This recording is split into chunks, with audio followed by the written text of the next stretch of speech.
Hey TR friends, I'm Mayor Brandy Amidon, and this is your 2026-2027 budget video. Now, some of you might not love numbers as much as me as an accountant, but just know this is probably one of the biggest and most important decisions that we make as a council every year, where we put the money for the following year. And for us as a council, we have 4 core values that we established as part of our planning for the city years ago: smart growth, making sure we're sustainable and healthy; prioritizing arts and culture; connection, making sure everything is connected and then it's easily accessible, bikeable, and walkable; and last, how we maintain our small town character. So every money decision we make flows into those 4 values that we're maintaining for the city.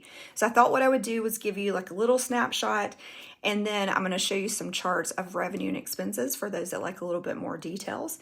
So for this next budget, no tax increase, which is what most people are curious about. Healthy, sustainable. We're meeting a couple of the wants and wishes of council through this budget as well, but also it's mostly a maintenance year coming up, and just make sure we continue to deliver first quality services to our constituents.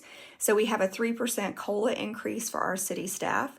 We implemented a new 2% of our general fund emergency fund. And so when we had Hurricane Helene, we had to spend a bunch of money to clean up the city, and FEMA did eventually refund us, but it took a while. And so we're going to build up a separate account just for the next emergency. Maybe FEMA reimburses us, maybe it's not something that's reimbursable, but just so we have an emergency fund for disasters that might happen around the city. Hopefully that doesn't happen again, but just in case, we'll be prepared for it.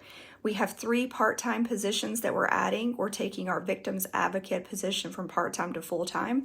This is a position that basically cares for anyone that is a victim within the city.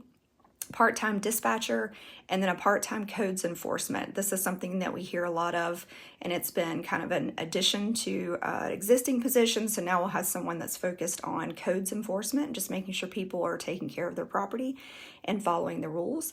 And then a social media contract position, and this is part of council. We just want to communicate with you guys as best as possible, and I know there's so much going on, but a priority is just making sure that we can get as much information to you as quickly as possible, and so having someone that's dedicated to that.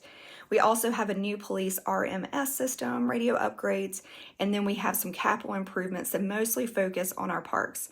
As I mentioned before, we took on 40 acres from Greenville County Parks, Gateway, and the other half of Trailblazer Park. So we did our Parks Master Plan, and so now we're going to start working on what are the things that we can do to improve these parks. We also have some road surfacing and addition for new sidewalks. A couple of the things that we're watching, it's almost like for your business that you might have as some of our local entrepreneurs. Gas prices continue to go up and how that affects our budget. Contingency increase. Used to, you'd say, oh, it's 20% for a project as a contingency. Now they're kind of flowing up and down, and sometimes they're higher and sometimes they're lower. And so just being mindful of what a project actually costs. And then, like most of us, insurance premiums are high, and we think they'll be in the double digits this year. And so making sure that we're properly planning for that, and then keeping health insurance premiums low for our employees, which is just a great benefit to them, to make sure that we're providing for their family. Okay, so part of the revenue sources that I thought would be interesting, I'll put this chart up. I just want you to see kind of the top 3 ways that we have money from the city, revenue sources, if you will. So ad valorem, and this is property taxes and vehicle taxes. And so you see 45% of the revenue that we have that goes to all the things that I just mentioned comes from property taxes and vehicle taxes. Next, we have insurance fees. This is where insurance companies have to pay fees to the city. Second largest, and then business license. And so I just wanted you to kind of see what that looks like from a revenue standpoint. I think I mentioned this, but our budget's a little over 10 million for this year. And so that's where the bulk of the revenue is coming in. Now for expenses, as just if this was your personal household expenses, we have 72% of our expenses are in field operations. So just say like 72 cents of every dollar is going to some type of public service for you all. Police department is 38%, fire department is 21%. So you can see that's our priority in funding for the city. And again, I mentioned some of the additional expenses that we have for the year. Please let me know if you have any questions, concerns, things to think about for next budget. And we appreciate you listening and being interested. Thanks.